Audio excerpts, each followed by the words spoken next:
Welcome back, everyone, and good morning.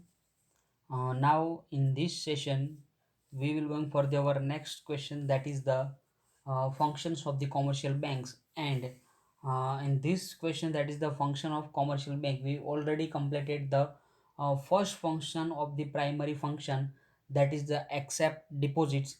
And also the deposits are mainly of three types, that is the current, savings, and the third one, that is the fixed या तो long term deposits. And the facility of recurring deposit, that is the also types of the saving account deposit.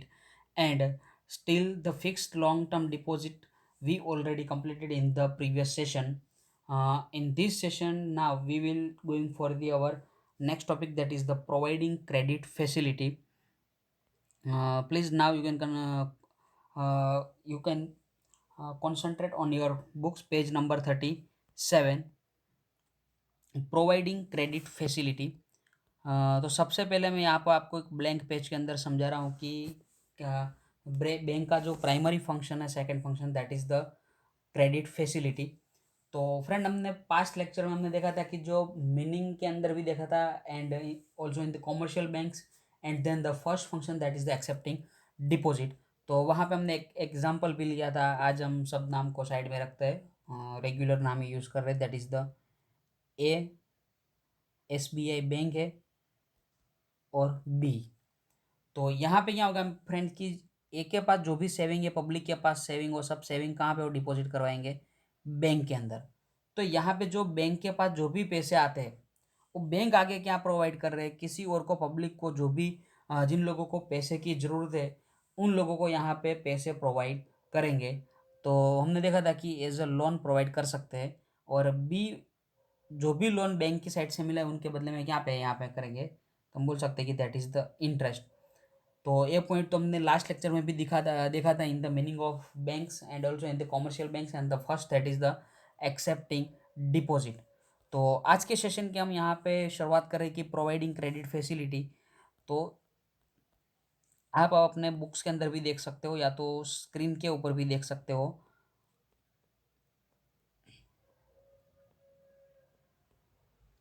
Providing credit facility,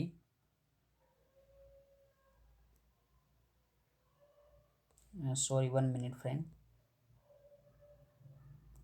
okay, providing credit facilities when individuals or businesses require money for personal और investment purpose। यानी कि समझो कोई individual को या तो कोई business इसको पैसे की जरूरत है, requires for money for personal और इन्वेस्टमेंट पर्पस, यानी कि पर्सनल यूज़ के लिए ज़रूरत है या तो इन्वेस्टमेंट के लिए।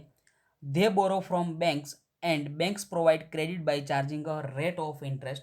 तो वही एग्जांपल हमने जो देखा था कि एसबी या तो कोई भी बैंक हम यहाँ पे लग सकते हैं, लेकिन एग्जांपल में हम एसबीआई को ले रहे। तो जो भी नीडी पीपल है, कोई इंडिविजुअल या तो बिजनेस, तो यहाँ पे आई और बी कर देता हूँ मैं। समझो कि कोई इंडिविजुअल या तो कोई बिजनेस को पैसे की जरूरत है, तो यहाँ पे बैंक उनको क्रेडिट फैसिलिटी प्रोवाइड करेंगे फॉर दी पर्सनल या तो इन्वेस्टमेंट पर्पस के लिए। And they borrow from bank and banks provide credit by charging rate of interest. यानी कि यहाँ पे जो भी हम क्रेडिट प्रोवाइड कर रहे हैं, बैंक जो भी क्रेडिट प्रोवाइड कर रही है, तो उनके सामने बैंक यहाँ पे क्या चार्ज करेंगे, that is the charge by the interest. यानी कि bank recover the interest from the money lending, यानी कि जो भी हम मनी लेंड करें उनके ऊपर इंटरेस्ट चार्ज करेंगे। In terms of time period, borrowings and credit can be for short term, medium term and long term। तो यहाँ पे हमें याद रखना है कि जो भी हम क्रेडिट प्रोवाइड कर रहे हो, कौन से टर्म में हो सकती है। The first one that is the short term, medium term के लिए भी हो सकती है, एंड लॉन्ग टर्म के लिए भी हो सकती है। This these time periods are not strictly fixed and many may vary for different activities। यानी कि यहाँ पे जो हम टाइम पीरियड लेंगे कि शॉर्ट टर्म के लिए हम कितने ईयर लेने वाले हैं, and for medium term how many years we take, and in the long term the how many years we will take.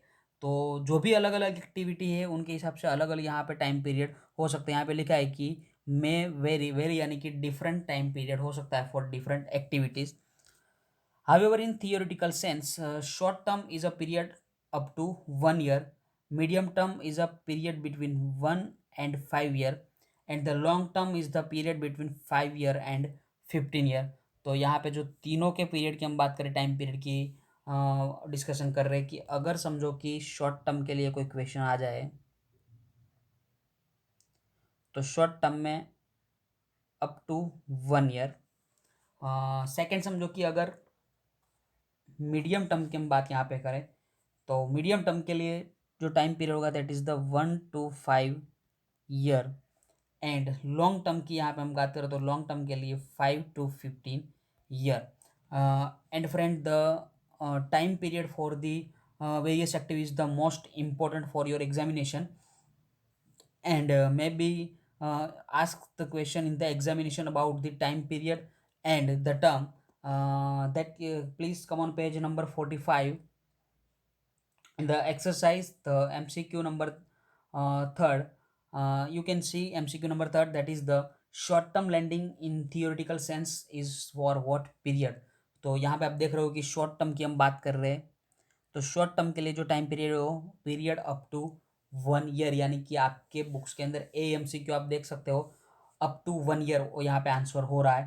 तो MCQ इस तरह से आंसर पूछ भी सकते हैं कि शॉर्ट टर्म में क्या होगा, मीडियम टर्म में क्या होगा between 1 to 5 year, and long term की हम बात करें तो that is the 5 and 15 year, between 5 year and 15 year. तो यहाँ पे जो प्रोवाइडिंग क्रेडिट फैसिलिटी इनके बारे में मैं डिस्कशन कर दी। आगे भी एक लाइन बाकी है कि जो हम क्रेडिट फैसिलिटी जो भी बैंक यहाँ पे प्रोवाइड कर रही है, तो credit can be for personal reason, for agricultural activity और फॉर बिजनेस एक्टिविटी। यानी कि बैंक आपको पर्सनल लोन भी प्रोवाइड कर सकते हैं, एग्रीकल्चर के लिए भी लोन प्रोवाइड कर सकते हैं, एंड बिजनेस की कोई भी एक्टिविटी के लिए भी लोन प्रोवाइड कर सकते हैं। लेकिन यहाँ पे जो भी हम इंटरेस्ट चार्ज करेंगे कि पर्सनल रीजन यानी कि पर्सनल लोन के लिए कुछ अलग इंटरेस्ट रेट होगा, एग्रीकल्चर एक्टिविटी में भी अलग इंटरेस्ट रेट होगा, एंड बिजनेस एक्टिविटी में भी अलग इंटरेस्ट रेट हो सकता है। तो यहाँ पे आप देख सकते हो कि the rates of interest charge very with the purpose, very यानी कि डिफरेंट। तो रेट ऑफ इंटरेस्ट यहाँ पे अलग अलग हो सकते हैं कि अगर हमें पता है कि पर्सनल लोन जो होगी वहाँ पे इंटरेस्ट रेट ज़्यादा होगा, एग्रीकल्चर में इंटरेस्ट रेट कम होगा, और बिजनेस एक्टिविटी में पर्सनल जो लोन होगी उससे कम, एंड एग्रीकल्चर की एक्टिविटी में जो इंटरेस्ट रेट होगा उनसे ज़्यादा होगा बिजनेस एक्टिविटी में। तो हम जो भी अलग अलग टाइप्स की लोन प्रोवाइड कर रहे हैं तो उसमें सभी जगह पे इंटरेस्ट रेट कैसे होंगे अलग अलग, यानी कि इक्वल या तो uniform equal rate interest rate होंगे नहीं। तो फ्रेंड यहाँ पे हमने जो हमारा second primary function of the commercial banks that is the providing credit facility जो कंप्लीट कर लिया। आपको मैं सिर्फ हाफ मिनट का टाइम दे रहा हूँ, please read from your books, and the most important that is the time period and the term and the underline make. तो यानी कि आप वहाँ पे अंडरलाइन कर दो कि जो भी टाइम पीरियड है, लॉन्ग टर्म की हम बात करें या तो कुछ वहाँ पे आप डायरेक्शन बता दो कि short term up to 1 year, yes, medium term 1 to 5, and long term that is the between 5 and 15 year। तो आपके पास हाफ मिनट है, प्लीज कैरी ऑन।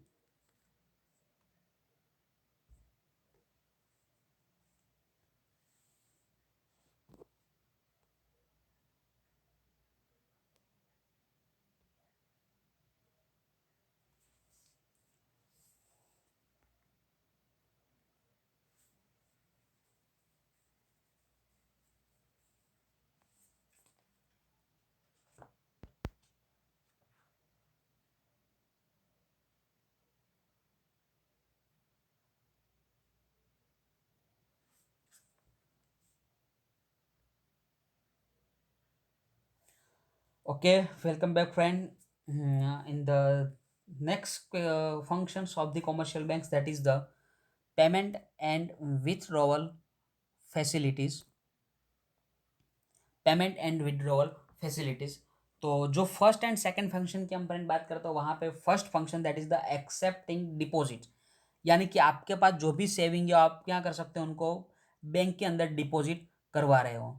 तो आपने जो अपनी अमाउंट को डिपॉजिट करवाया, आप उनको समझो कि अगर आपको विड्रॉवल करना है, यानी कि पैसे का आप डिमांड कर रहे हो बैंक से, तो बैंक आपको यहाँ पे अलग अलग मोड से आपको पेमेंट, बैंक आपको पेमेंट कर देंगी। यानी कि bank provide easy payment and withdrawal facility to it customer in the form of cheque, यानी कि आप चेक से भी अमाउंट विड्रॉ कर सकते हो, विड्रॉवल स्लिप से भी आप यहाँ पे अमाउंट विड्रॉ कर सकते हो, ड्राफ्ट, पे ऑर्डर, एटीएम फैसिलिटी यानी कि ऑटोमेटिक टेलर मशीन जो हमें बताइए कि रास्ते पे जाते हो तो बैंक कम मिलती है लेकिन एटीएम तो होती है, तो आप एटीएम से भी पैसे विड्रॉ कर सकते हो।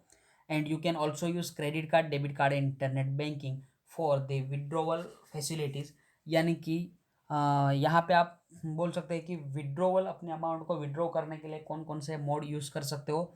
Please underline in the form of cheques, cheque, withdrawal slips and drafts, pay order, ATM, credit, debit card and internet banking facility. तो यहाँ पे जितने भी मोड है उस मोड से आप पेमेंट विड्रॉ कर सकते हो। एंड अब यहाँ पे हम जो क्वेश्चन देख रहे हैं या तो जो नेक्स्ट फंक्शन देख रहे हैं that is the credit creation. तो क्रेडिट क्रिएशन आप यहाँ पे देख रहे हो कि पूरा एक पेज का क्रेडिट क्रिएशन का कंसेप्ट यहाँ पे है। तो समझने में भी थोड़ी दिक्कत हो सकती है या तो आपको कुछ डिफिकल्टी भी रह सकती है अगर आप प्रॉपर यहाँ पे कंसंट्रेट नहीं करोगे तो प्लीज़ यहाँ पे आप पहले क्वेश्चन को पूरा समझ लो कि क्या है क्रेडिट क्रिएशन। तो ज़्यादातर जो क्रेडिट क्रिएशन की एक्टिविटी है, क्रेडिट क्रिएशन का मैं यहाँ पे शॉर्ट फॉर्म दे रहा हूँ CC, याद रखना, मैं पूरा वर्ड्स नहीं बोलूँगा कि क्रेडिट क्रिएशन, सिर्फ बोलूँगा CC यानी कि क्रेडिट क्रिएशन। तो जो बैंकिंग की हम बात करें तो CC का जो वर्क है वो कौन अंडरटेक करा है, दैट इज द बैंक्स, यानी कि जो बैंक्स है वो क्रेडिट क्रिएशन का वर्क को, क्रेडिट क्रिएशन का जो भी वर्क है उनको अंडरटेक कर रहे हैं। एंड उनसे जो क्या होगा कि जो सप्लाई ऑफ मनी है इन द इकोनॉमिक और डिमांड फॉर मनी उनके सामने फुलफिल भी होगी, यानी कि समझो कि जो भी डिमांड है मार्केट के अंदर मनी की उतनी ही वहां पे हम क्या करेंगे, सप्लाई ऑफ मनी करेंगे, फ्रॉम विच, तो फ्रॉम क्रेडिट क्रिएशन।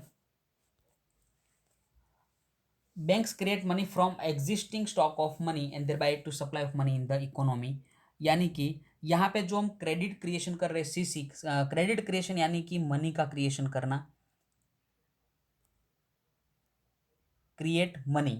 तो हम जो भी यहाँ पे मनी को क्रिएट कर रहे हैं यानी कि बैंक्स जो क्रिएट कर रही है वो किस में से कर रही है, दैट इज द डिपॉजिट, या तो हम बोल सकते हैं कि स्टॉक ऑफ मनी, उसमें से यहाँ पे बैंक क्या कर रही है, creation of money and add to the supply of money in the economy. तो जो भी हम क्रिएशन करेंगे मनी का वो हम यहाँ पे सप्लाई कर देंगे इन द इकोनॉमी।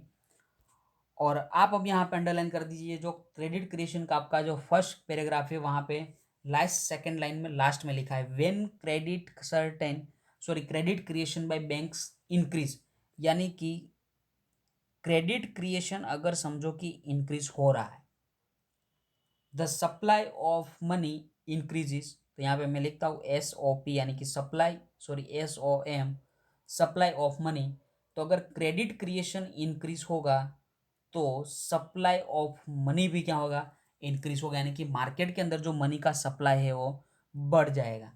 एंड अगर क्रेडिट क्रिएशन समझो कि डिक्रीज हो रहा है then the supply of money is also decrease, यानी कि सप्लाई ऑफ मनी भी रिड्यूस होगा। तो आपको यहाँ पे याद रखना है कि अगर CC क्रेडिट क्रिएशन इंक्रीज तो सप्लाई ऑफ मनी भी इंक्रीज, एंड अगर क्रेडिट क्रिएशन डिक्रीज तो सप्लाई ऑफ मनी भी डिक्रीज। तो आप फर्स्ट पैराग्राफ के अंदर लास्ट सेकेंड लाइन में लास्ट से देख रहे हो कि when credit creation bye banks increase the supply of money increase and when the credit creation decrease the supply of money reduces, यानी कि डिक्रीज। तो दोनों का जो रिलेशनशिप है वो पॉजिटिव, क्योंकि जो भी यहाँ पे एरो है वो इक्वल डायरेक्शन में ही जा रहा है, आप देख सकते हो ऊपर ऊपर नीचे नीचे। तो यहाँ पे हम बोल सकते हैं कि, और मोस्ट इम्पोर्टेंट वन सेंटेंस में पूछ भी सकते हैं कि अगर समझो कि क्रेडिट क्रिएशन इंक्रीज हो रहा है तो सप्लाई ऑफ मनी में उनकी इफेक्ट क्या होगी। तो हमें यहाँ पे याद रखना है कि सप्लाई ऑफ मनी है वो भी क्या हो यहाँ पे होगा, इंक्रीज होगा। तो यहाँ पे जो हमारा फर्स्ट पैराग्राफ है हम कंप्लीट कर रहे हैं, अब सेकंड पैराग्राफ की यहाँ पे डिस्कशन कर रहे हैं।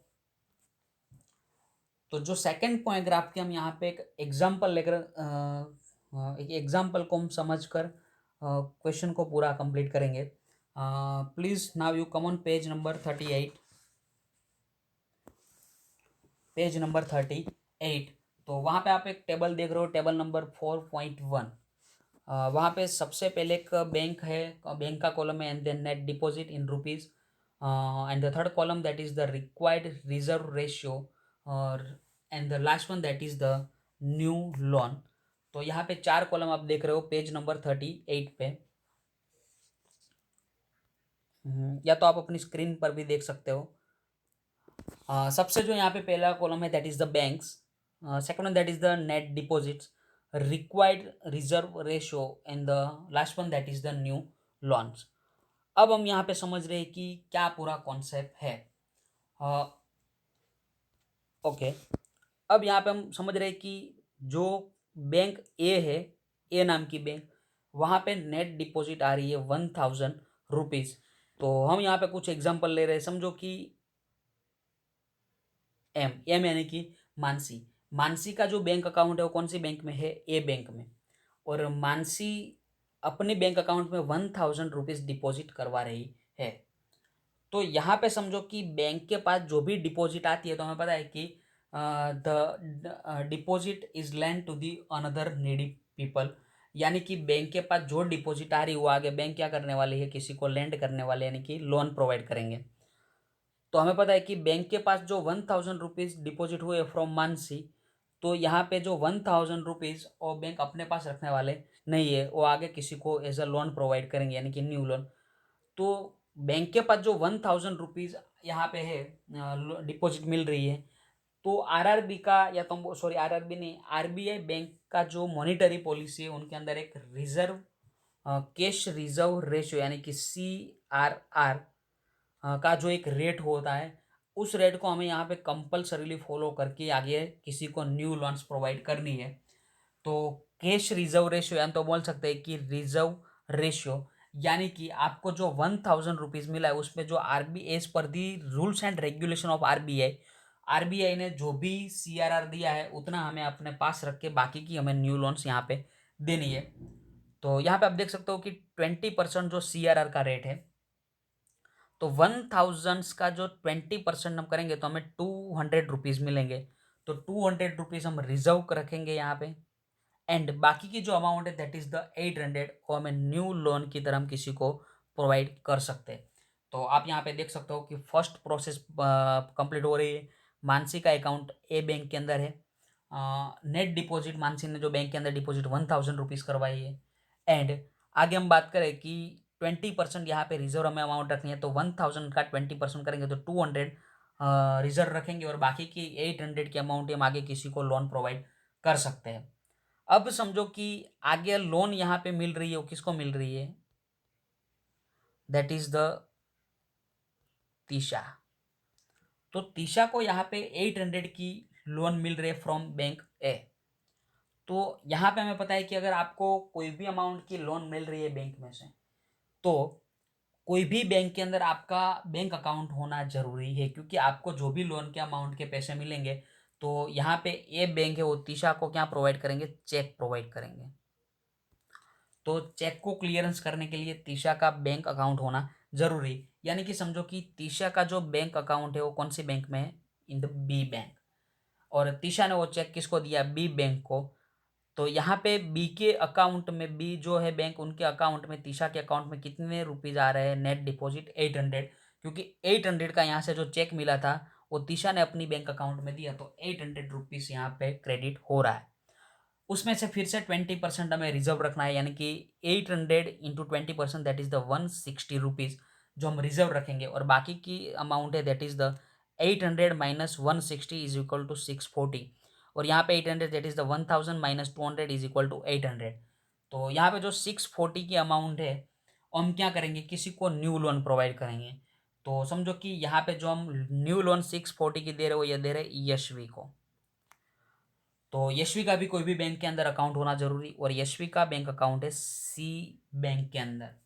तो यशवी को यहाँ पे 640 का चेक मिलेगा, और वो चेक चेक लेकर कहाँ पे जाएंगे, इन द सी बैंक की, वहाँ पे उनका अकाउंट है, और सी बैंक को वहाँ पे चेक प्रोवाइड करेंगे, तो उनकी अकाउंट में, उनके अकाउंट में 640 रुपीज़ की नेट डिपॉजिट होगी। फिर से यहाँ पे उनमें से 20% यानी कि 128 रुपीज़ बैंक्स क्या करेंगे, रिजर्व रखेंगे as per the rules and regulation of RBI, and 640 minus 128 is equal to 512, वो अमाउंट हम आगे और किसी को क्या करेंगे, लोन प्रोवाइड करेंगे। तो आप देख सकते हो कि यहाँ पे जो साइकिल है वो कंटिन्यू ही आगे रहेगी। तो यहाँ पे आप देख सकते हो कि मानसी ने जो अपने ए बैंक के अकाउंट में 1000 रुपीज डिपॉजिट करवाए थे, उसमें से 800 किसको मिले, तो हम बोल सकते हैं कि तीशा को। एंड तीशा ने अपने बैंक अकाउंट में 800, तो उसमें से 640 किसको मिल रहे हैं, यशवी को। तो आप देख सकते हो कि यहाँ पे जो प्रोसेस है वो कंटिन्यू ही रह रही है, कि आगे और आगे किसी को भी लोन प्रोवाइड हो रही है। तो 1000 that is the primary deposit, और प्राइमरी डिपॉजिट में से आगे पहले 800 की लोन्स हुई, उनके बाद 640 की, एंड देन 512, ऐसे अलग अलग लोन सिर्फ 1000 रुपीज में ही हो रही है। कोई यहाँ पे नई अमाउंट नहीं है यार। आप देख रहे हो कि प्राइमरी जो 1000 था उसमें से ये पूरी प्रोसेस आगे बढ़ रही है, यानी कि 1000 में से आप कितना यहाँ पे क्रेडिट क्रिएशन कर रहे हो, दैट इज द 4000 प्लस 1000। तो यहाँ पे जो क्रेडिट क्रिएशन हो रहा है वो 5000। तो यहाँ पे अगर हमें क्रेडिट क्रिएशन को फाइंड करना है तो एक फॉर्मूला भी दिया है, और आप वहाँ पे बॉक्स बना सकते हो कि credit creation is equal to primary deposit plus cash, sorry, primary deposit into 1/CRR, यानी कि यहाँ पे जो 20% हमने लिया था उनकी बात कर रहे हैं। और CRR क्या होंगे कि बैंक करंट रेट की हम बात करें, current CRR that is only 4%। लेकिन ये तो एग्जाम्पल है, इसलिए यहाँ पे हमने 20% लिया, बाकी रियलिटी में अभी 4% का CRR है। तो अब यहाँ पे हम समझ रहे हैं कि जो आपकी बुक्स में लिखा है उनकी बात कर रहे हैं। When bank lends money from primary deposit, तो मानसी ने जो यहाँ पे प्राइमरी डिपॉजिट अपने ए बैंक के अकाउंट में दी उनकी बात कर रहे हैं। The borrower has to open an account with the same bank और another branch in order to deposit the cheque of the loan, यानी कि आगे जो लोन तीशा को मिल रही थी तो बोरोवर यहाँ पे हुई। तो बोरोवर को कोई भी बैंक के अंदर अपना एक अकाउंट ओपन करवाना पड़ेगा फॉर द डिपॉजिट चेक, क्योंकि उनको जो लोन मिल रही है वो चेक में होगी, that is the cheque of loan. And when the cheque is credited in the new account, यानी कि तीशा का जो भी न्यू अकाउंट है वहां पे चेक क्या होगा, क्रेडिट होगा। And it becomes a derive deposit for the bank, तो बैंक के लिए भी ये क्या हो गई, डिपॉजिट हो रही है। From this derive deposit the bank can create still another loan, यानी कि बैंक और एक लोन भी यहाँ पे करेंगी, यानी कि जो यशवी को मिल रही थी 640 रुपीज की, that is the third person. And the third person loan become one more deposit for the bank, यानी कि अब यशवी अपने अकाउंट में चेक डिपॉजिट करवा जाएंगी तो वहां पे बैंक के लिए और एक डिपॉजिट हो रही है। And thus a bank can create a several deposit from a primary deposit, तो बैंक यहाँ पे क्या क्रिएट कर रही है, several deposit from primary deposit की। मानसी के जो यहाँ पे 10,000 सॉरी 1000 रुपीज जो यहाँ पे आए थे उसमें से आगे बैंक और भी डिपॉजिट क्या कर रही है, क्रिएट कर रही है, क्रिएट सेवरल डिपॉजिट। तो यहाँ पे हम उनको क्या बोलते हैं, that is the credit creation, कि आप एक ही प्राइमरी डिपॉजिट में से और डिपॉजिट का क्रिएशन कर रहे हो और मनी का क्रिएशन कर रहे हो, and that is the credit creation.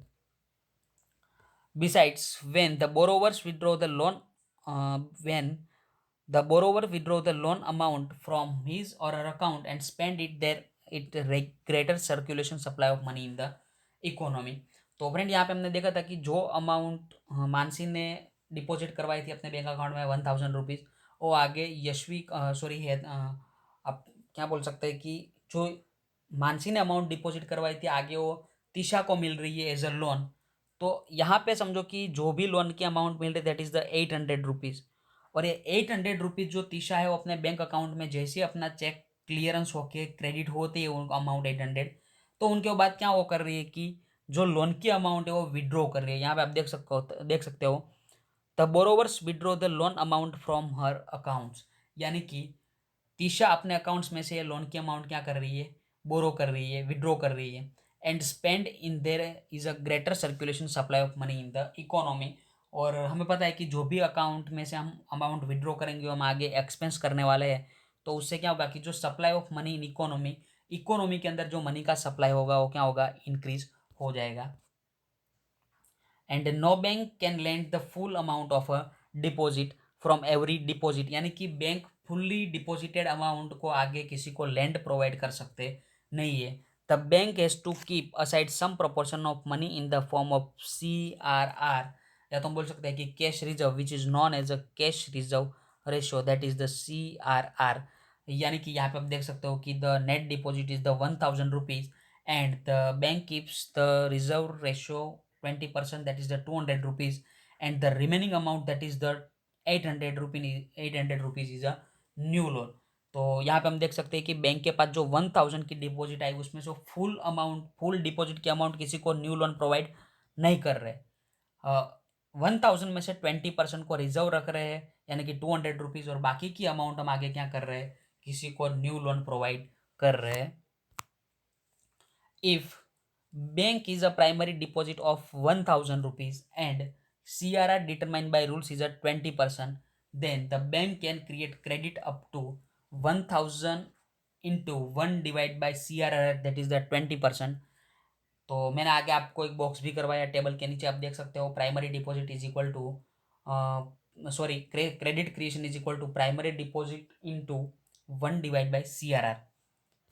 In other words, primary deposit of rupees 1,000 can create a money supply of rupees 5,000, and it can be said the new credit of rupees 4,000 is a created. This can be understood with the example जो हमने आगे समझ लिया। तो यहाँ पे जो formula दिया उनका हम फिर से यूज कर रहे हैं कि 1,000 रुपीज प्राइमरी डिपॉजिट, यानी कि this one multiply 1 divide by cash reserve ratio that is the 20%।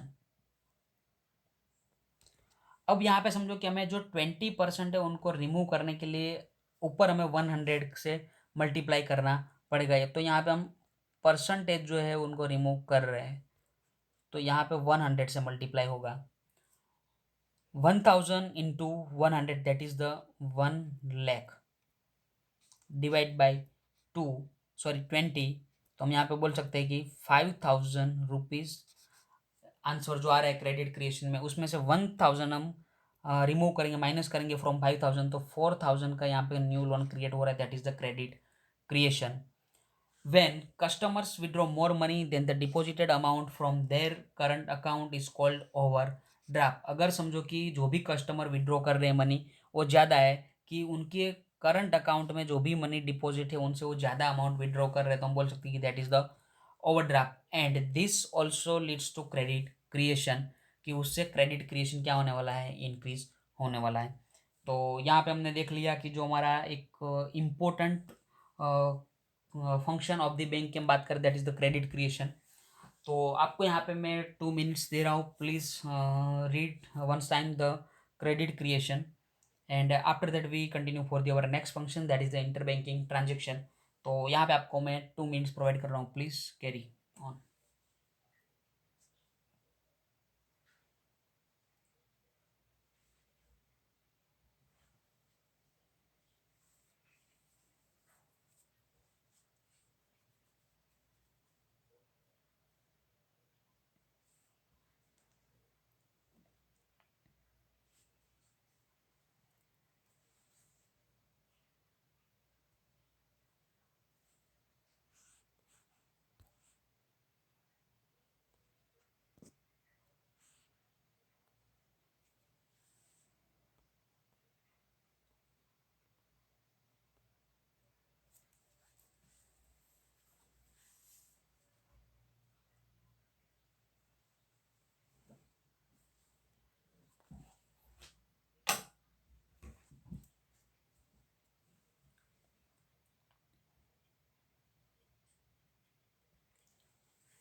Okay friend, welcome back.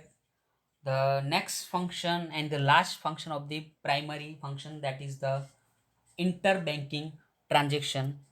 तो यहाँ पे फ्रेंड लिखा है कि इंटर बैंकिंग, यानी कि यहाँ पे जो भी ट्रांजेक्शन हो रहा है वो बिटवीन टू बैंक, यानी कि पब्लिक को इस ट्रांजेक्शन के साथ कोई लेना देना नहीं है। यहाँ पे मैं आपको बोल रहा हूँ कि पब्लिक को बीच में कभी मत यहाँ पे घसीटना, पब्लिक को कुछ लेना देना नहीं है इस ट्रांजेक्शन के अंदर।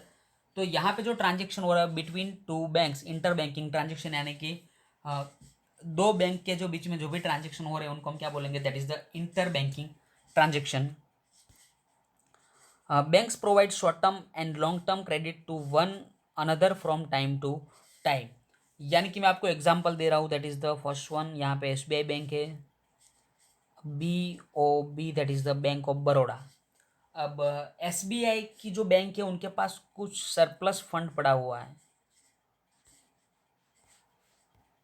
सरप्लस यानी कि मैं प्लस की साइन दे रहा हूँ, एंड बैंक ऑफ बड़ौदा उनके पास फंड नहीं है यानी कि वो माइनस में है। तो यहाँ पे बैंक ऑफ बड़ौदा जो है उनको फंड की कुछ ज़रूरत है, पैसे की ज़रूरत है। तो बैंक ऑफ बड़ौदा है वो किसके पास जाएंगे, RBI that is the central bank. And RBI यहाँ पे इंटरफियरेंस करके क्या करेंगे कि उनको पता होगा कि SBI जो बैंक है उनके पास सरप्लस फंड पड़ा है, तो SBI के पास से RBI क्या करेंगे, कुछ फंड लेंगे और वो किसको प्रोवाइड कर देंगे, BOB यानी कि बैंक ऑफ बड़ौदा को। तो यहाँ पे आप देख रहे हो कि जो भी लोन ही आप बोलो या तो आप कुछ क्रेडिट बोलो जो एक बैंक दूसरी बैंक को यहाँ पे प्रोवाइड कर रहे हैं, तो उनको हम क्या बोलते हैं, that is the call money.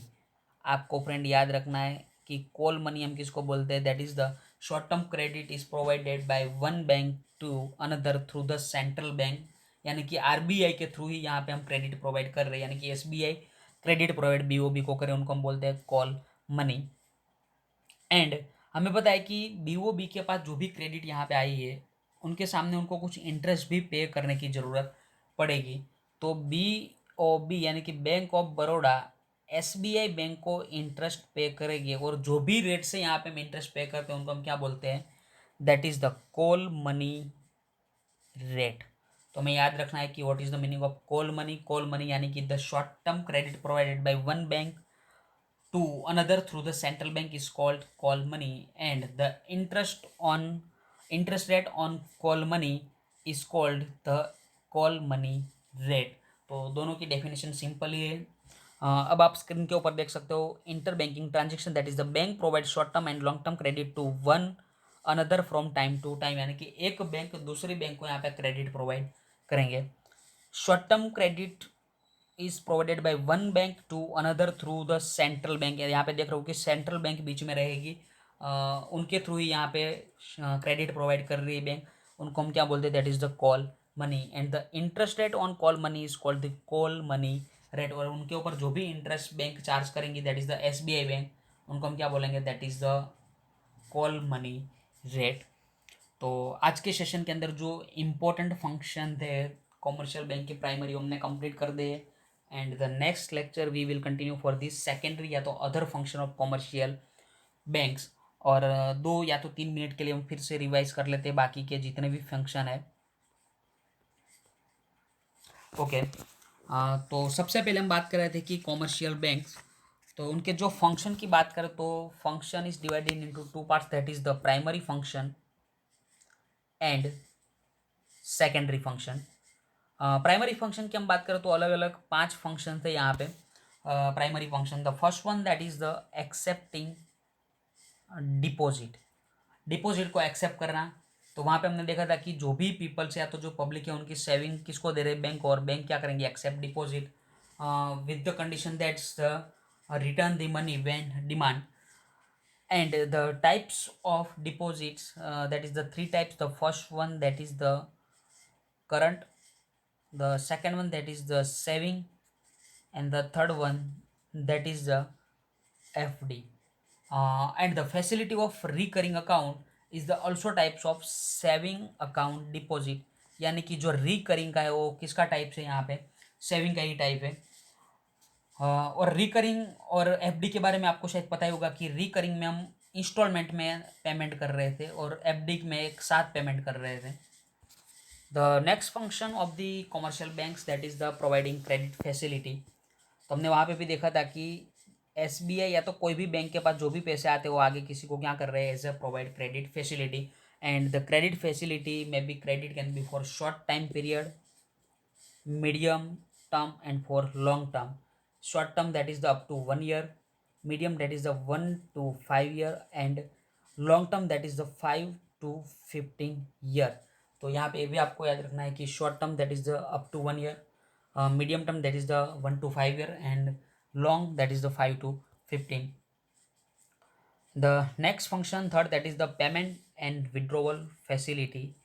तो विड्रोवल की हम बात करें तो आप बैंक के अंदर से आपके पैसे विड्रॉ कर सकते हो लेकिन वहाँ पे आपको जो मोड यूज़ करने हैं, जो फॉर्म के अंदर बात करें तो चेक से भी कर सकते हो, विड्रॉवल स्लिप यानी कि WS, drafts, pay order, ATM, debit card, credit card and internet banking या तो नेट बैंकिंग के थ्रू आप पैसे को विड्रॉ कर सकते हो। उनके बाद आपने देखा CC यानी कि क्रेडिट क्रिएशन, तो समझाने की कुछ ज़रूरत नहीं है यहाँ पे। And the last one that is the inter banking transaction यानी कि IBT। तो इंटर बैंकिंग ट्रांजेक्शन के अंदर जो भी यहाँ पे कुछ ट्रांजेक्शन हो रहा है बिटवीन टू बैंक्स, और यहाँ पे दो अलग अलग मीनिंग हमें याद रखना है कि कॉल मनी यानी कि the short term credit is provided one bank to another through the central bank is called call money, and the other one that is the CMR यानी कि call money rate. The call money rate means the interest rate on call money is called call money rate. तो आज के session के लिए हम इतना रख रहे हैं, that is the functions of commercial banks. तो उनके अंदर प्राइमरी फंक्शन एंड सेकेंडरी, और प्राइमरी हमने पाँचों पाँच कंप्लीट कर दिए, और जो बाकी सेकेंडरी की हम बात करें that is the agency and utility service, and the next and last that is the provide various facility with the changing times, जो हम आगे के लेक्चर में कंटिन्यू करेंगे। और आज के लेक्चर के लिए हम इतना ही रख रहे हैं। Thank you to all of you friend and take care, stay home, stay safe, bye bye.